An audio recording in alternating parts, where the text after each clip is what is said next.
Join me as I explore this private garden with stunning herbaceous plantings and rare and unusual trees, such as this Californian redwood.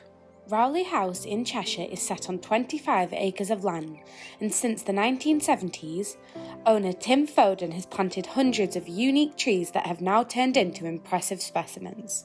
Join myself and Tim as we take a tour around these woodlands to explore some of the most special trees, as well as the incredible plantings on offer in the garden in July.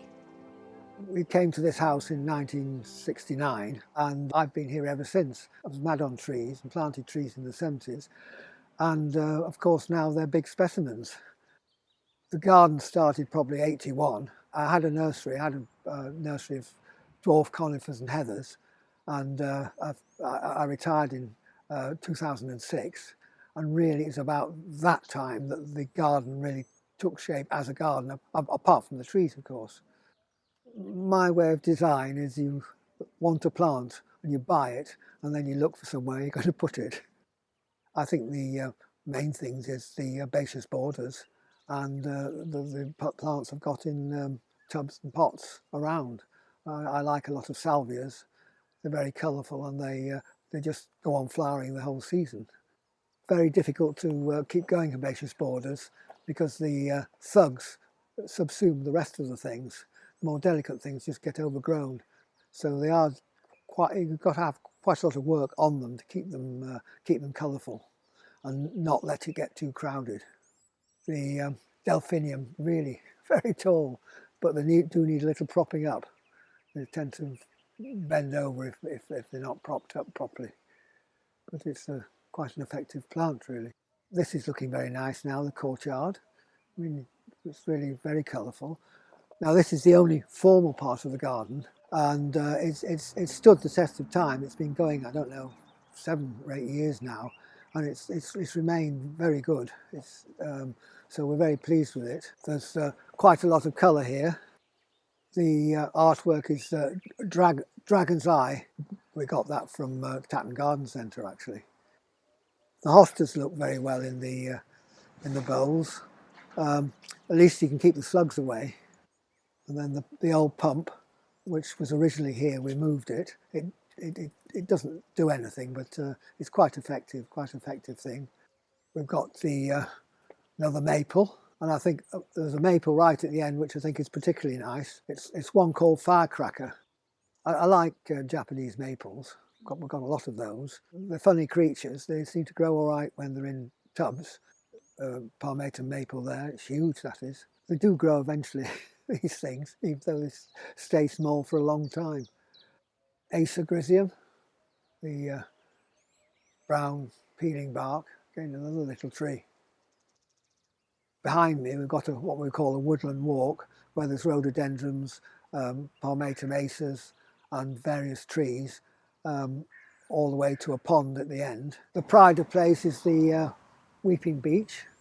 I think really ideally it should be in the middle of an open space. It's a bit cluttered up there and it keeps growing and growing and growing.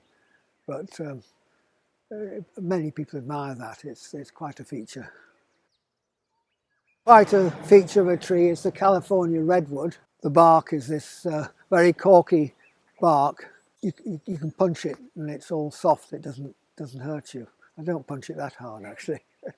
Through there is a Cornus cousa, which is showing its bracts now, which is a very effective tree really. Again, it's a little bit cluttered up with the other trees, but it still flowers nicely. The nice golden pine is a Pinus Frisian gold. Again, I think that was meant to be a dwarf or slow growing, but slow growing things do eventually get big, and it is very good because it always stays golden, which a lot of the pines don't. Here's the Metasequoia Golden Dawn, which again, I think it's going to be rather a big tree by the look of it. It's grown very quickly, but it does stay golden, which a lot of trees don't. Now there are a couple of trees that may be interesting. There's a ginkgo tree here.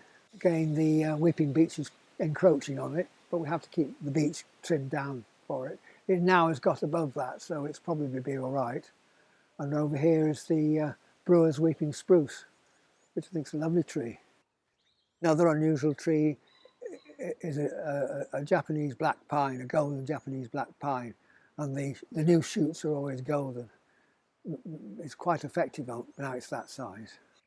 We're very keen on wildlife and giving wildlife spaces, and so we've got the flower meadows and wood, which enhances all the wildlife in that area. And what we've done, we've planted some annual wildflowers, which are just coming into flower now, so you caught us at the right time. They're sort of very colourful and very nice, something for the bees. A lot of these plants were little plants when I planted them, and they're now big trees. Even the slow-growing ones are big trees. We've got a Magnolia Susan in the garden by the summer house, which was sold to me as a slow-growing plant. It's now huge. No, I think it will give a lot of pleasure at the different times of the year. No, it's a lot of work, but I think it's very rewarding at the end. I hope they enjoy an informal garden when they see in the wood and the flower meadows, a wildlife meadow, which are very rare in this country these days. And I hope they get ideas that they can take to their garden. If you enjoyed this video, make sure to like and subscribe to Horticulture Magazine. To find out more about visiting Rowley House, check out the link in the description. As always, thanks for watching.